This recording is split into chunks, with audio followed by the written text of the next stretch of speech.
Welcome back to Elevation Perspective. My name is Mark. Today we are looking at the award races in Major League Baseball. With just 2 weeks to go, how many of these races have already been locked up? Let's dive in and find out. First off here, the American League Rookie of the Year award race has been done and finished for quite a few months now. This award will go to Nick Kurtz of the Athletics. Kurtz is having one of the best rookie years we have seen in quite some time. 298 batting average, a 392 on base percentage, and a 628 slugging, good for a 1,019 OPS and a 177 OPS plus, along with 32 home runs in just 376 at-bats. It's always a dangerous game, but if you prorate and project out a full season of at-bats, you're looking at 50 plus easy for Kurtz.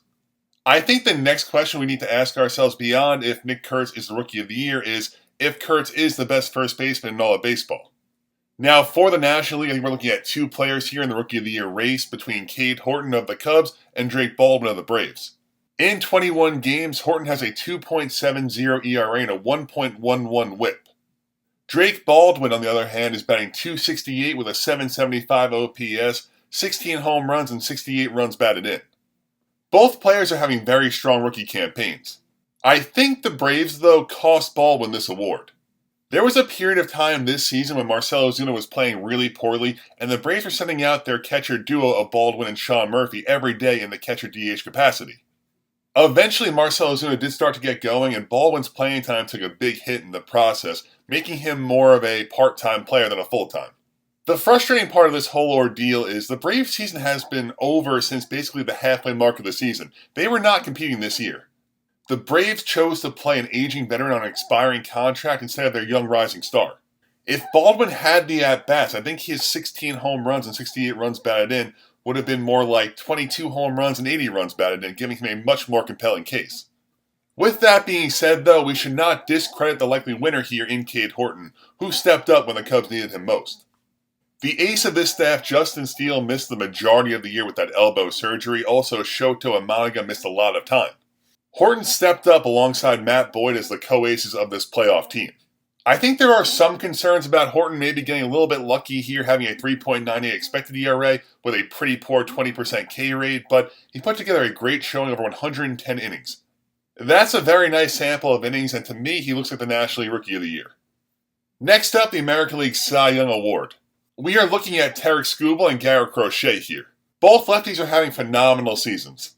Skubal has a 2.26 ERA and a 0.86 whip, 183 and a third innings, and 224 strikeouts.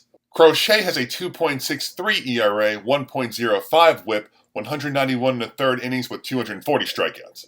Skubal has Crochet in the run prevention department. Crochet has a handful more innings and 16 more strikeouts. This award looks to be leaning towards Skubal for the second consecutive season. There is still a little bit of uncertainty here, though, with both having 2 starts remaining and Skubal having this discomfort in his left side.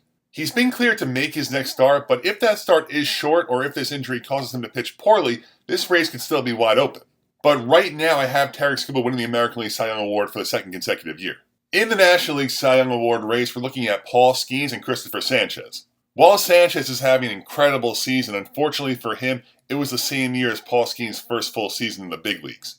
Skeens has made 30 starts with a 1.92 ERA, a 0.92 whip, 178 innings with 203 strikeouts. I would say the only real blemish here is that 10-9 record because of the Pirates being pathetic. But with wins and losses not much mattering anymore in regards to how we view pitchers in 2025, I think Skeens is a lock for the National League Cy Young Award.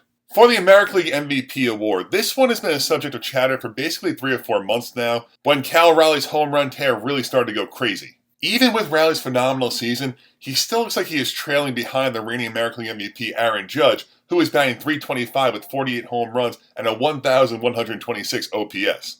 Raleigh's numbers in comparison are a .244 batting average with 54 home runs and a .936 OPS. Now, on the surface, Judge's numbers are pretty much better across the board with the exception of the home run totals. While Judge should be viewed as the favorite, I don't think this is completely cut and dry. We have outstanding circumstances here. Cal Raleigh is a catcher reaching these never-before-seen home run totals. There is also a possibility of voter fatigue here. We have seen this in baseball and other sports over the years as well. And also, if Raleigh can get hot these last 2 weeks here and hit 6 more home runs, reaching that number 60 on the year, that could really further his case. I will pick Aaron Judge to win this award, but I'm not ready to throw in the towel on behalf of Raleigh just yet. The National League MVP award looks like it's between Shohei Ohtani and Kyle Schwarber. Ohtani, the reigning defending MVP, is batting .281 with 49 home runs and a 1,003 OPS. Shohei has also logged 36 innings with a 3.75 ERA and 49 strikeouts. Kyle Schwarber is the main competition here to Ohtani for this MVP award. He is batting .244 with 53 home runs and a 943 OPS. Seeing these numbers side by side, I am pretty confident Ohtani will be going home with the National League MVP award. And this will be Ohtani's fourth MVP in 5 years. Unfortunately, most of these races do look all but finished, but you never know how these final 2 weeks will play out. If you like this video, please hit subscribe. Thank you so much for watching and have a great day.